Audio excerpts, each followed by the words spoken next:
Hey, everybody, and welcome back to the IC 109 podcast. You're at 109 right now. We're going to continue with reading Malcolm X's autobiography, or rather, the autobiography of Malcolm X, as told to Alex Haley. This is chapter 2, entitled Mascot. By the way, I'm going to do my best to act out, what is it? Dramatize what Malcolm says. Here we go. You're at 109 right now. On June 27th of that year, 1937, Joe Louis knocked out James J. Braddock to become the heavyweight champion of the world. And all the Negroes in Lansing, like Negroes everywhere, went wildly happy with the greatest celebration of race pride our generation had ever known. Every Negro boy old enough to walk wanted to be the next Brown Bomber. My brother Filbert, who had already become a pretty good boxer in school, was no exception. I was trying to play basketball. I was gangling and tall, but I wasn't very good at it. Too awkward. In the fall of that year, Filbert entered the amateur bouts that were held in Lansing's Pruden Auditorium. He did well, surviving the increasingly tough eliminations. I would go down to the gym and watch him train. It was very exciting.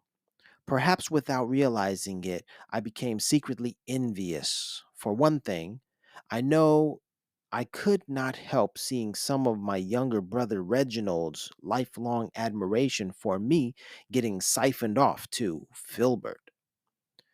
People praised Filbert as a natural boxer. I figured that since we belonged to the same family, maybe I would become one too. So I put myself in the ring. I think I was 13 when I signed up for my first bout, but my height and raw boned frame let me get away with claiming that I was 16, the minimum age, and my weight of about 128 pounds got me classified as a bantamweight. They matched me with a white boy, a novice like myself, named Bill Peterson. I'll never forget him.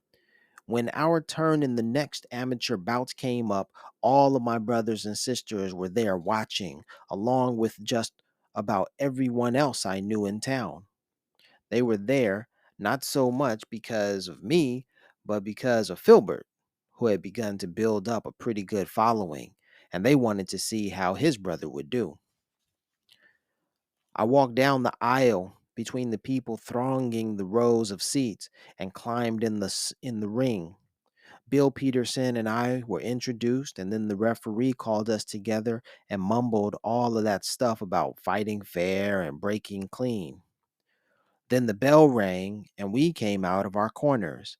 I knew I was scared, but I didn't know, as Bill Peterson told me later on, that he was scared of me, too.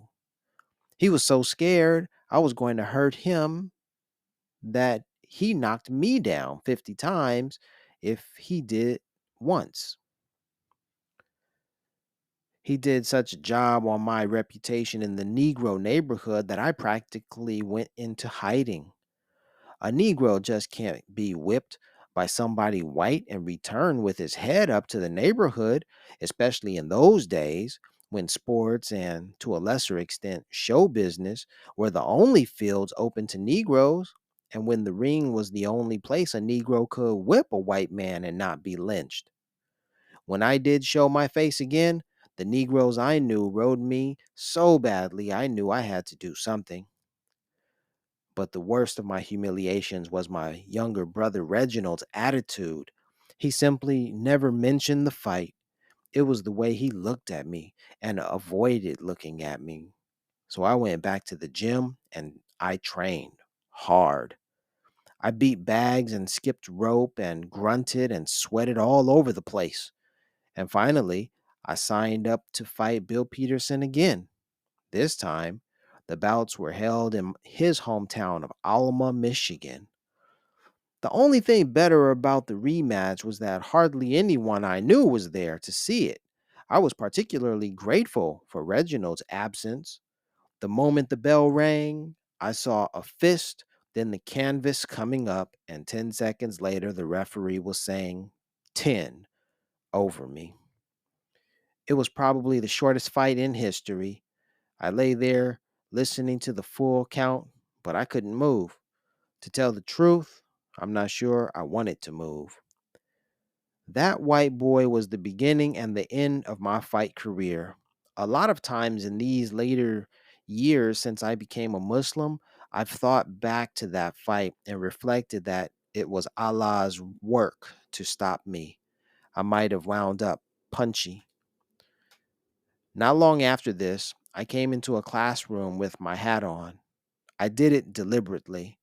The teacher, who was white, ordered me to keep the hat on and to walk around and around the room until he told me to stop.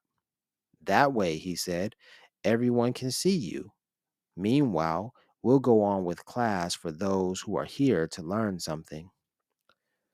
I was still walking around when he got up from his desk and turned to the blackboard to write something on it. Everyone in the classroom was looking when, at this moment, I passed behind his desk, snatched up a thumbtack, and deposited it in his chair. When he turned to sit back down, I was far from the scene of the crime, circling around the rear of the room. Then he hit the tack, and I heard him holler and caught a glimpse of him spraddling up, and I disappeared through the door. With my deportment record, I wasn't really shocked when the decision came that I had been expelled. I guess I must have had some vague idea that if I didn't have to go to school, I'd be allowed to stay on with the Gohanas and wander around town, or maybe get a job if I wanted one for pocket money. But I got rocked on my heels when a state man whom I hadn't seen before came and got me at the Gohanas and took me down to court. They told me I was going to go to a reform school. I was still 13 years old. But first, I was going to the detention home.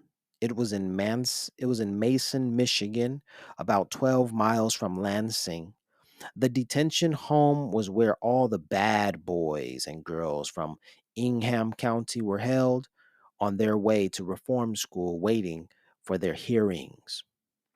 The white stateman was a Mr. Maynard Allen.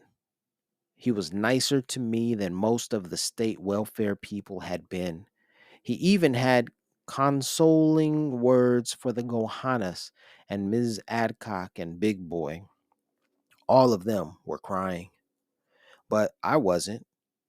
With the few clothes I owned, I stuffed into a box. We rode in his car to Mason.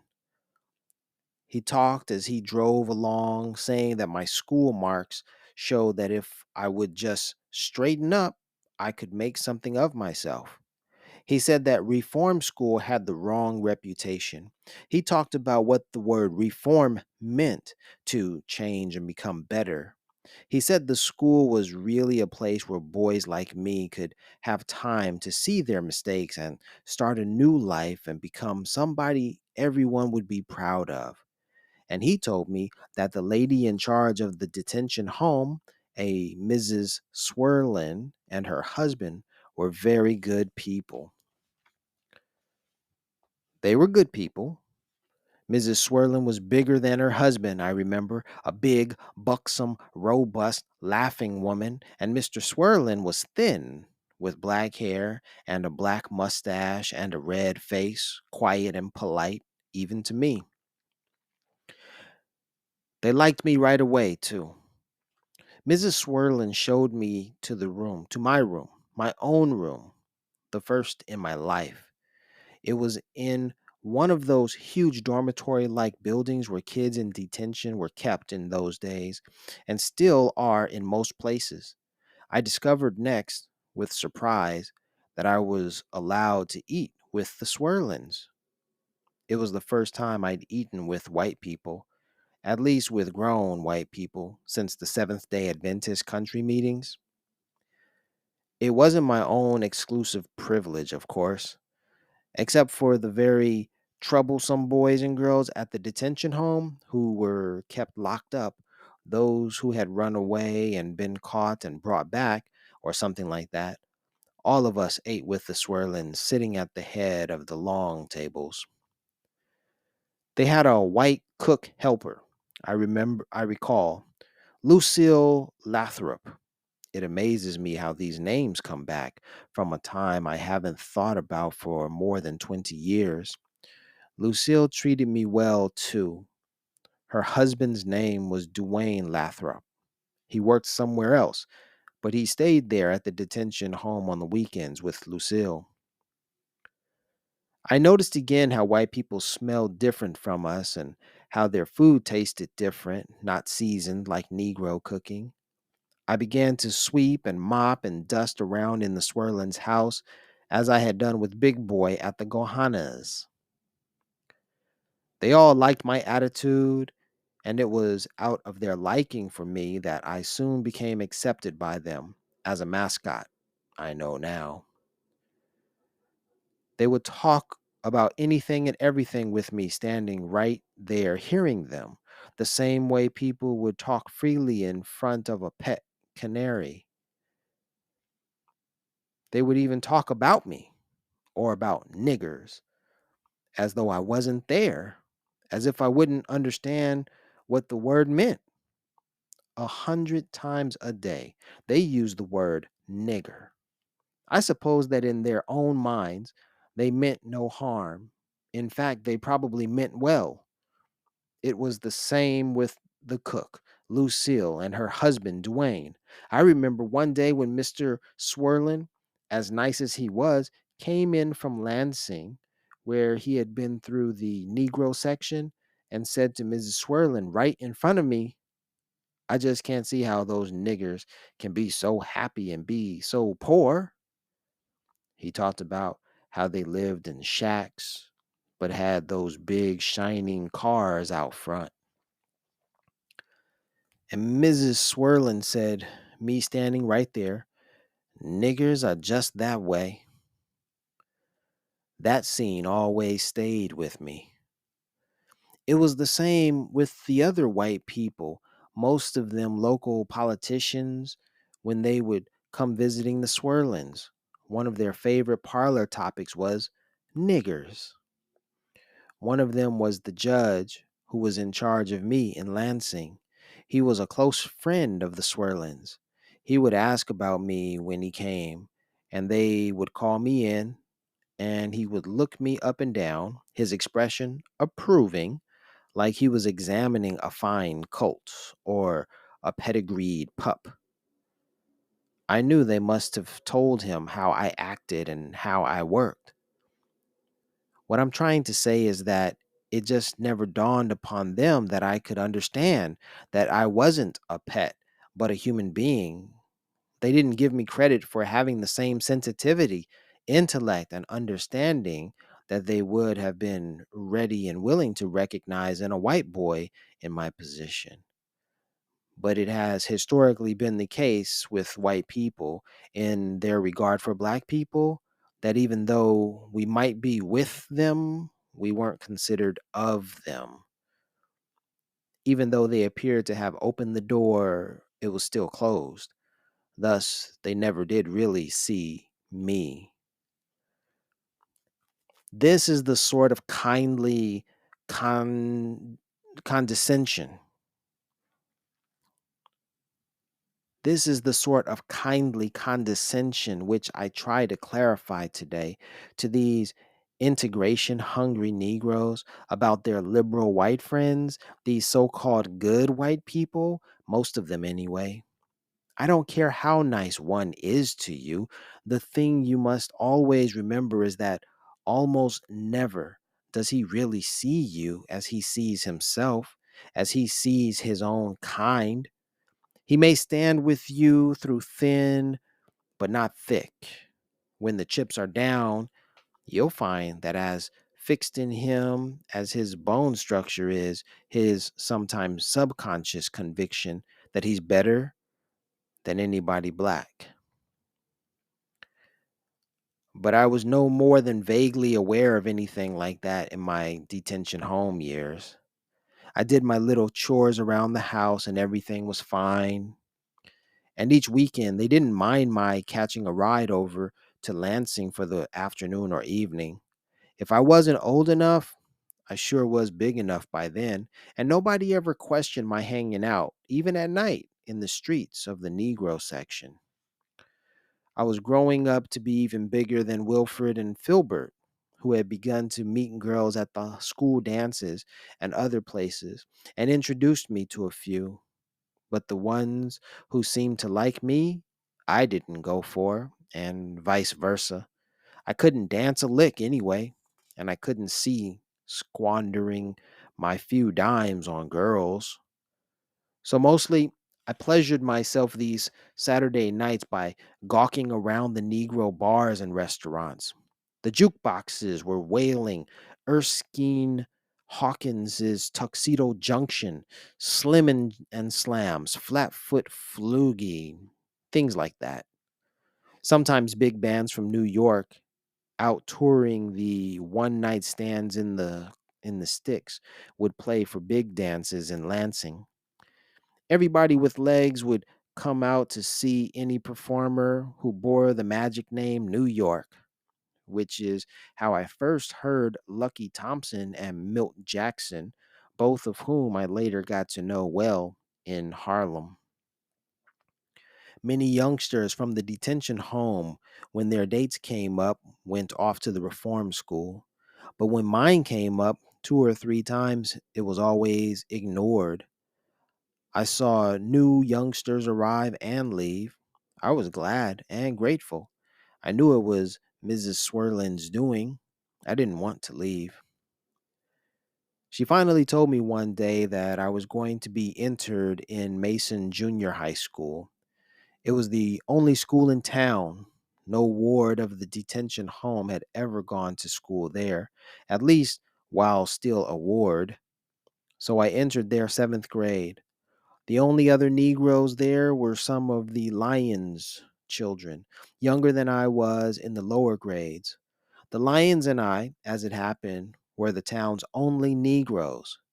They were, as Negroes, very much respected. Mr. Lyons was a smart, hardworking man, and Mrs. Lyons was a very good woman. She and my mother, I had heard my mother say, were two of the four West Indians in that whole section of Michigan. Some of the white kids at school I found were even friendlier than some of those in Lansing had been, though some, including the teachers, called me nigger. It was easy to see that they didn't mean any more harm by it than the Swirlins. As the nigger of my class, I was in fact extremely popular. I suppose partly because I was kind of a novelty. I was in demand, I had top priority, but I also benefited from the special prestige of having the seal of approval from that very important woman about the town of Mason, Mrs. Swirlin. Nobody in Mason would have dreamed of getting on the wrong side of her. It became hard for me to get through a school day without someone after me to join this or head up that, the debating society, the junior high basketball team, or some other extracurricular activity. I never turned them down. And I hadn't been in the school long when Mrs. Swirlin, knowing I could use spending money of my own, got me a job after school washing the dishes in a local restaurant. My boss there was the father of a white classmate whom I spent a lot of time with.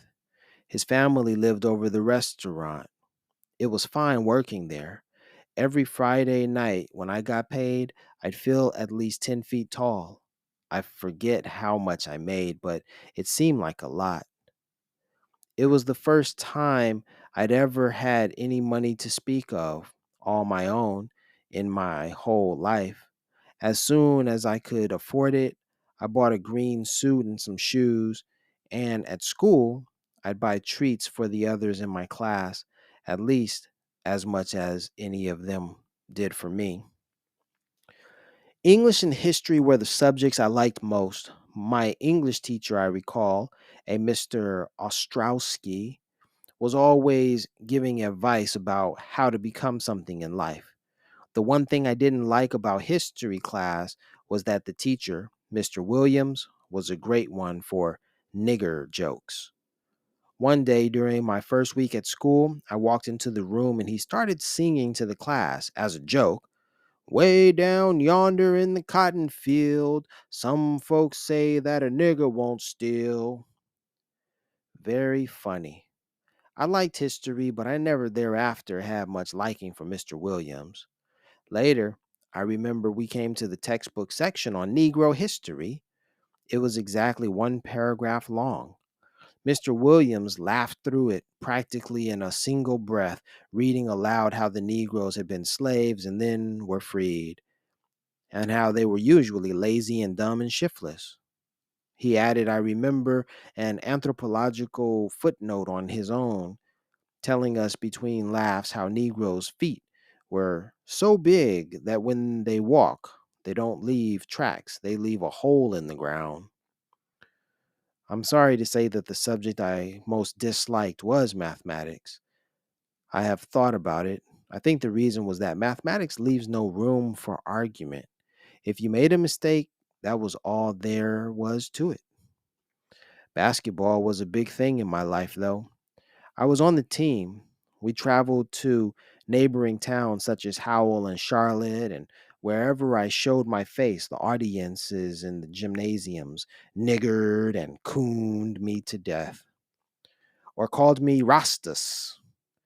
It didn't bother my teammates or my coach at all, and to tell the truth, it bothered me only vaguely. Mine was the same psychology that makes Negroes even today. Though it bothers them down inside, keep letting the white man tell them how much progress they are making. They've heard it so much, they've almost gotten brainwashed into believing it, or at least accepting it.